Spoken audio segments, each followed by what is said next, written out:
Salam satu hati, salam sehat, tetap di rumah. Kalau kemarin kita sudah belajar mengenai konsep persamaan dasar akuntansi, maka kita lanjut pada bagian yang kedua.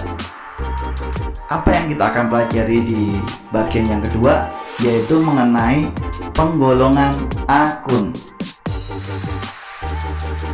Akun itu adalah tempat untuk mencatat transaksi yang terjadi di dalam perusahaan. Akun dibagi menjadi dua, ada akun real dan akun nominal. Akun real itu adalah akun permanen dalam jurnal umum yang tidak ditutup di akhir tahun akuntansi, sehingga saldonya tetap dilanjutkan ke tahun berikutnya. Sedangkan akun nominal itu adalah akun yang disajikan dalam laporan laba rugi dan akan ditutup di akhir tahun akuntansi dengan dimasukkan ke dalam ikhtisar laba rugi. Akun yang pertama yaitu harta atau aktiva atau aset yang kita sudah pelajari ya. Ini adalah salah satu akun real ya. Harta atau aktiva atau aset dibagi lagi. Ada namanya aktiva lancar atau current asset, yaitu jenis aktiva yang diharapkan dapat dicairkan atau diuangkan tidak lebih dari 1 tahun atau 1 siklus akuntansi. Aktiva lancar terdiri dari yang pertama kas. Itu ada semua aktiva yang tersedia di dalam kas perusahaan ataupun setara kas yang disimpan di bank yang bisa diambil setiap saat.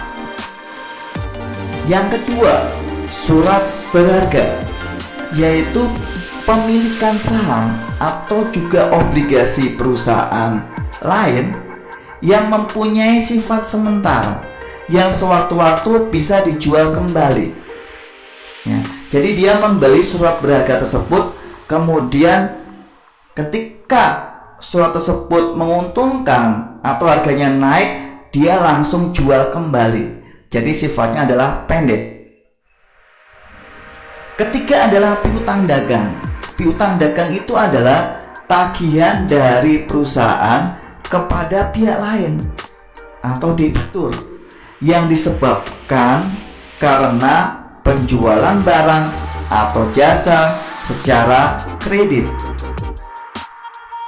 Berikutnya, piutang wesel itu adalah surat perintah penagihan pada seseorang atau juga badan untuk dapat membayar sejumlah uang di tanggal yang telah ditentukan sebelumnya.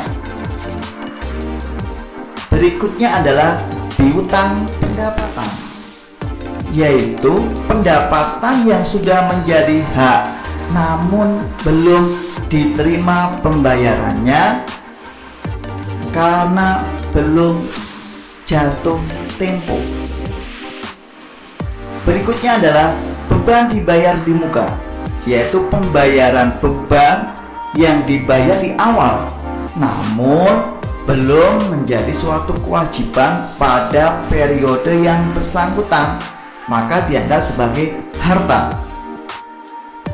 Berikutnya adalah perlengkapan, yaitu seluruh perlengkapan yang dipakai demi suatu kelancaran bisnis dan bersifat habis pakai. Jadi habis pakai ya, sifatnya pendek. Persediaan barang dagang, yaitu barang yang dibeli dengan tujuan dijual kembali dengan mengharapkan untuk mendapat suatu laba. Berikutnya akun yang kedua, yaitu ya masih bagian dari aktiva ya.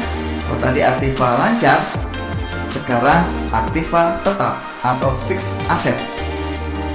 Itu adalah suatu kekayaan yang dimiliki perusahaan di mana pemakaiannya atau umur ekonomisnya lebih dari 1 tahun.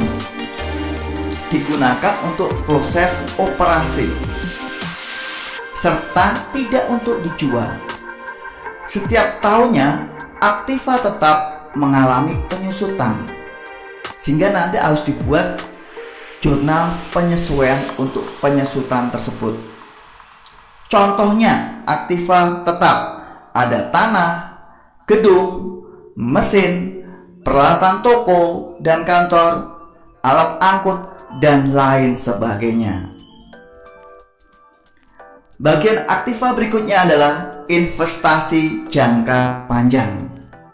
Kalau tadi ada surat berharga, sekarang ada investasi jangka panjang, yaitu penanaman modal di dalam perusahaan lain dalam jangka waktu yang panjang, bukan untuk dijual kembali ya. Selain itu juga untuk memperoleh laba atau keuntungan dan mengontrol perusahaan tersebut. Berikutnya adalah Aktiva tidak berwujud.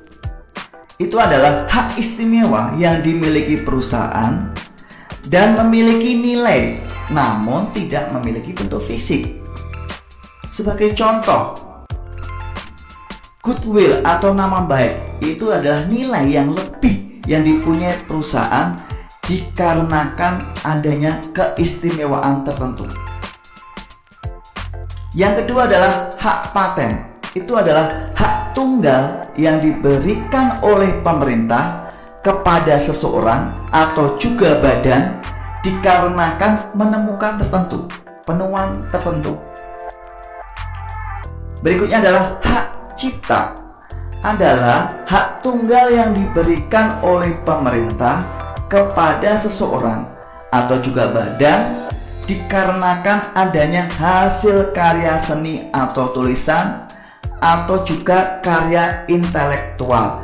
Contohnya adalah di buku paket ya, di buku-buku, di situ pasti di depannya itu ada hak ciptanya siapa.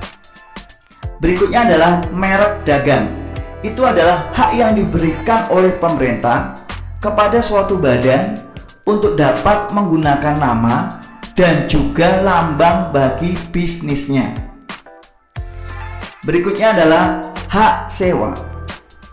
Itu adalah hak yang dapat menggunakan Aktiva tetap pihak lain di dalam waktu yang panjang sesuai dengan kesepakatan sebelumnya. Berikutnya adalah franchise. Itu adalah suatu hak istimewa yang diterima oleh seseorang atau juga suatu badan dari pihak lain untuk dapat mengkomersilkan formula, teknik, atau juga produk tertentu. Contohnya ada KFC, ada pizza, itu contoh ya. Penggolongan akun yang kedua, kalau tadi Aktiva, yang kedua adalah utang. Utang ini sudah kita bahas juga di bagian yang pertama ketika kita belajar mengenai persamaan dasar akuntansi. Tapi kita ulangi lagi ya.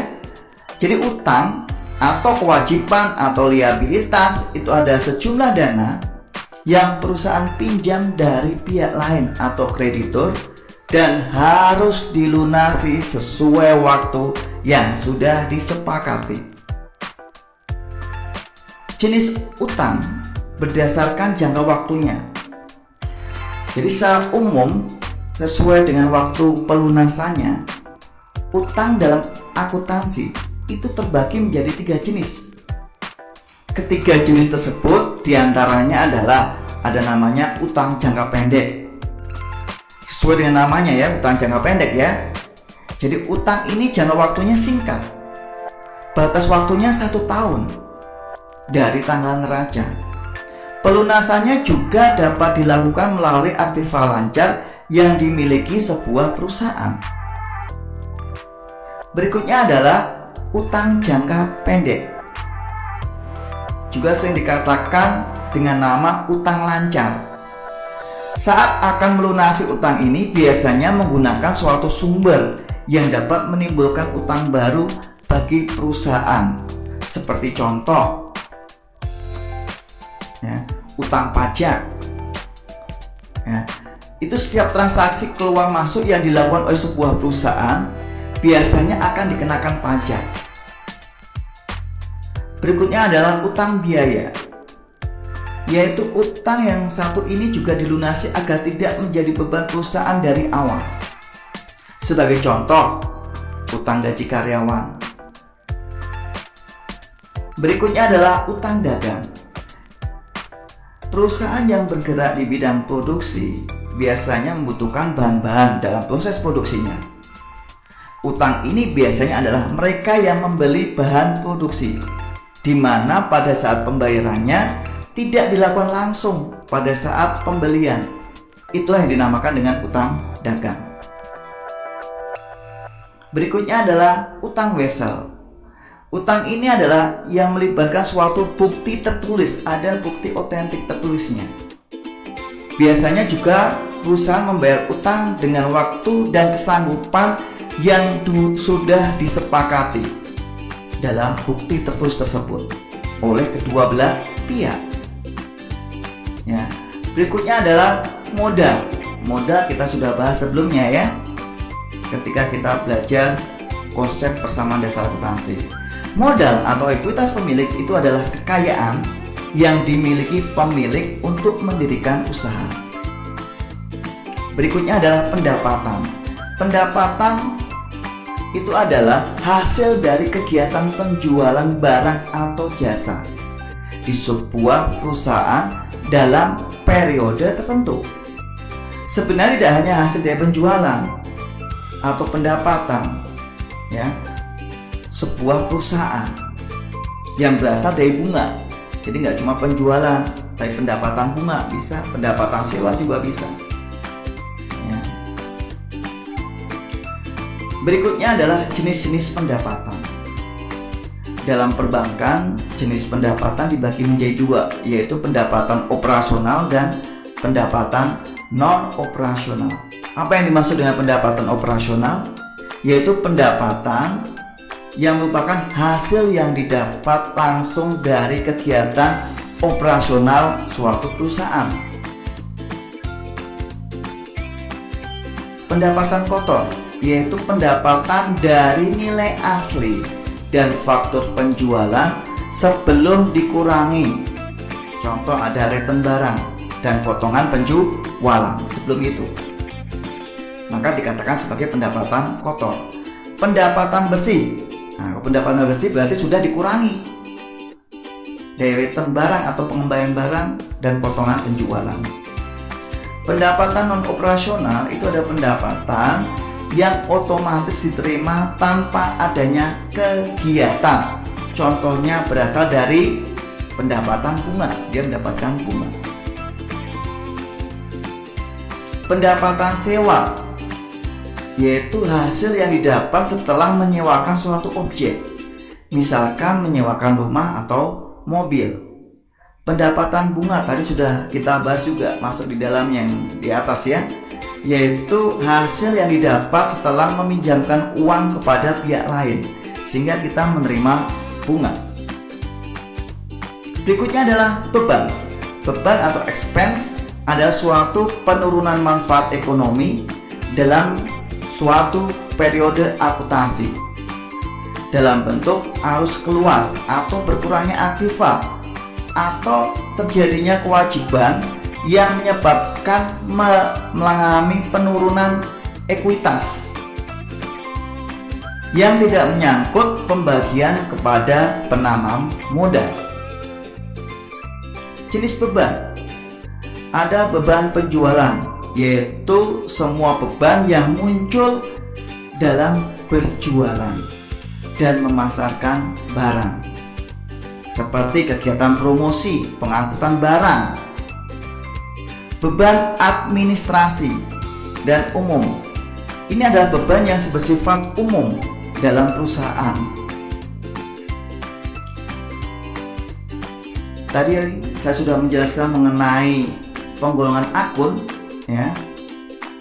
Nanti kita belajar lagi ya pada berikutnya, yaitu mengenai analisis ya.